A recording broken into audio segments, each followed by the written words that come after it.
This dramatic strengthening of cancer defenses was after 14 days of a plant-based diet and exercise. They were out walking 30 to 60 minutes a day. Although Pritikin started out reversing chronic disease through diet alone, later, to his credit, he added an exercise component as well, and it's great for his patients. But scientifically, it makes it hard to tease out which is doing what. Maybe the only reason their blood started becoming so effective at suppressing cancer growth was because of the exercise. Maybe the diet component had nothing to do with it. So they put it to the test. They set up an experiment with 3 groups. The first group did nothing, control group. The second did diet and exercise, and the third group was just exercise. The diet and exercise group had been put on a plant-based diet for 14 years, along with moderate exercise, just like walking every day. The second group was just exercise, but they were hardcore, right?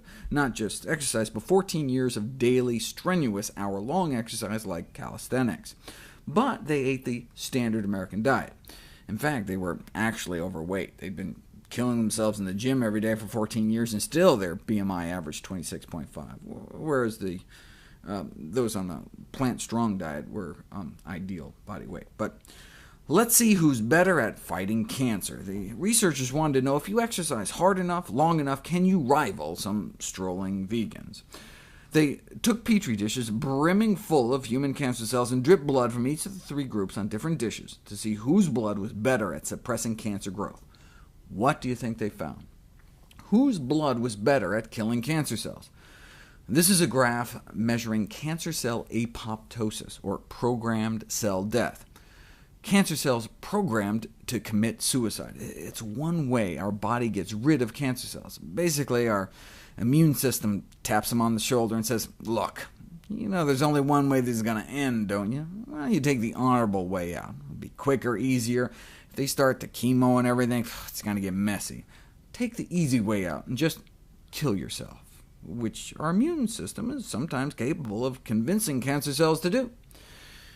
Here's the blood of the control group. Not very persuasive. Cancer's like, take your programmed cell death and shove it. And as we saw before, here's the effect of the blood of those in the Pritikin group. After 14 years on a plant-based diet, you can bet their bloodstream was clearing cancer cells left and right. But what about the hardcore exercise group in the middle? Did they clear cancer just as good as the Pritikin group? If that's the case, then it wasn't diet at all, right? The exercise was a critical component. Were they somewhere in the middle, showing the exercise helped, but not as good as a plant-based diet group? Or were they down there with the control group? Maybe exercise helped with other things, but just not at killing cancer. And what they found was this. Exercise helped, no question, but literally 5,000 hours in the gym was no match for a plant-based diet. Here's an actual photomicrograph of the cells in the control Petri dish, stained so they release light when they die. As you can see in the control group, there were a few cancer cells dying. Even if you're a couch potato eating fried potatoes, your body's not totally defenseless. But here's the hardcore, strenuous exercise group, right? Cancer cells dying left and right. But nothing appears to kick cancer butt more than a plant-based diet.